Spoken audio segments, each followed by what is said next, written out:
ধরো তুমি হঠাৎ করে নিজেকে খুঁজে পাচ্ছ এমন এক শহরে যেখানে কেউ নেই, না মানুষ না গাড়ি না শব্দ, শুধু তুমি আর একটার পর একটা মরণ খেলা। এখানে জীবন মানে গেম আর ভুল মানে মৃত্যু। তুমি কি পারবে বেঁচে থাকতে, নাকি এই গেমেই হবে তোমার শেষ খেলা? আজকে এক্সপ্লেন করব নেটফ্লিক্সের পাগল করা সিরিজ অ্যালাইস ইন বর্ডারল্যান্ডের প্রথম পর্ব, যেখানে তিন বন্ধু এক মুহূর্তের মধ্যে ঢুকে পড়ে এক অদ্ভুত জগতে, যেখান থেকে ফিরে আসা মানে অলৌকিকতা। চোখের পলক ফেলো না, কারণ এখন শুরু হতে চলেছে অ্যালাইস ইন বর্ডারল্যান্ডের এপিসোড 1। গল্প শুরু হয় টোকিও শহরে। আমরা দেখতে পাই আরিসু নামক এক যুবককে। সে ঘরের মধ্যে বসে ভিডিও গেম খেলছে, ঘুমায় না, খায় না, চাকরি নেই, আর বাবার ধমক খেতে খেতে একদম বিধ্বস্ত। তার ভাই বলে, তুমি চাকরির ইন্টারভিউ দিতে যাওনি কেন? বাবা আজকে তোমায় মেরেই ফেলবে। আরিসু কিছু বলে না আর মাথা নিচু করে। ওর গেমার মন বাস্তব থেকে পালিয়ে আসে ভার্চুয়াল জগতে। পরবর্তী দৃশ্যে আরুসি তার দুই বন্ধু কারুবে, একজন বারটেন্ডার, এবং চোতা একটা অফিসে কাজ করে, এদের সঙ্গে দেখা করতে শহরের রাস্তায় যায়।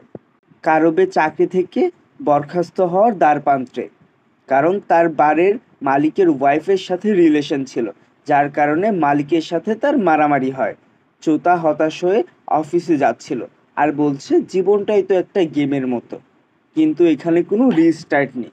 কথাটা আসলেই বাস্তবের সাথে মিল রয়েছে। তিন বন্ধু একসাথে রাস্তায় হাঁটছে আর গসিপ করছে। হঠাৎ কারবে বলে, চলো আজ একটু পাগলামি করি।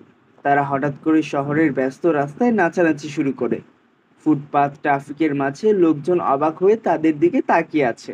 পুলিশ আসে এদের ধরতে। তারা দৌড়ে পালিয়ে যায় এক পাবলিক টয়লেটে।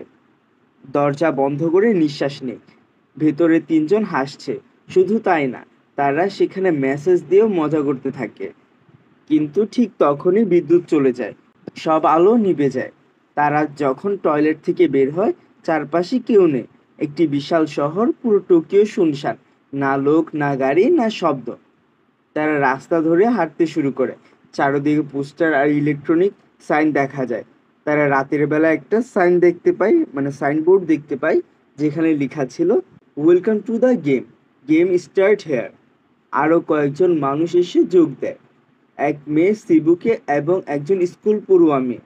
তারা ঢুকে পড়ে এক রহস্যময় বিল্ডিংয়ে। ভেতরে ঢোকার সাথে সাথে দরজা বন্ধ হয়ে যায়। একটা মোবাইল ফোনে স্ক্রিন দেখা যায়। সেখানে লেখা ছিল, dead or alive, limit time 2 minute each room. মানে 2 মিনিটের মধ্যে সঠিক দরজাটা বেছে নাও। রুমে আছে দুটি দরজা, একটা হচ্ছে ডেড, আরেকটি হচ্ছে অ্যালাইভ। তাদের তিন বন্ধু প্রথমে এটা মজা মনে করতে থাকে, তাই তারা ভিডিও করছিল। যখন টাইম শেষের পথে, তখন স্কুল পুরো মেয়েটা দ্বিধায় পড়ে যায়। ভুল করে সে ভুল দরজাটা বেছে ফেলে। পরক্ষণেই ওপরের সিলিং থেকে আগুন এসে তাকে পুড়িয়ে মেরে ফেলে। সবাই চিৎকার করে ওঠে, এটা গেম না, এটা সত্যি। তখন তারা তিনজন বুঝতে পারে এটা আসলেই সত্যি। আলিসু বুঝে ফেলে এই গেমটা একটা ধাঁধা, কিন্তু প্রতিটা রুমের ক্লুস আছে।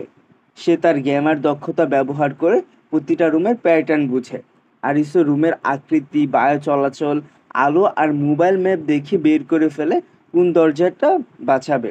একবার এক মেয়ে সিবুকি জোর করে সবাইকে অন্যদিকে নিয়ে যেতে বলে, কিন্তু আরিসু বুঝতে পারে সে মিথ্যা বলছে। শেষমেশ আরিসু সঠিক দরজা বেছে নেয়।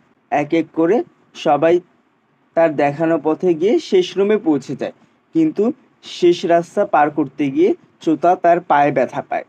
শেষ রুমে পৌঁছানোর পর ওরা দেখতে পায় একটা মেশিন থেকে বেরিয়ে আসে ভিসা কার্ড। এদের মোবাইলে নোটিফিকেশন আসে, congratulation your service, visa 3 day. মানে এই ভিসা অনুযায়ী তারা 3 দিন বাঁচবে, কিন্তু সময় শেষ হলে নতুন গেম খেলতে হবে, না হলে মৃত্যু অনিবার্য। তাদের মাথার ওপর তখন আকাশে এক বিশাল লেজার লাইট দেখা যায়। কেউ বুঝে না, কিন্তু এটা ভয়ঙ্কর কিছু। আর তখন একজন লোক বলে যে কেউ কখনো এই গেম থেকে বের হতে পারবে না। তখন তার মাথায় একটা লেজার লাইট আসে আর সে সেখানেই মারা যায়। যে সাধারণ ছেলে হঠাৎ এমন এক দুনিয়ায় চলে আসে যেখানে প্রতিটা পদক্ষেপে মৃত্যুর অপেক্ষা করছে।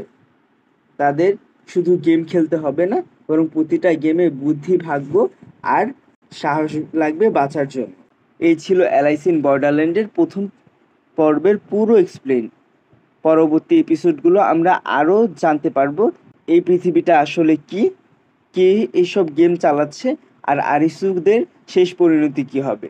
ভিডিওটা ভালো লাগলে অবশ্যই একটা লাইক, কমেন্ট আর সাবস্ক্রাইব করে রেখো। চলো দেখা হবে এপিসোড 2-তে।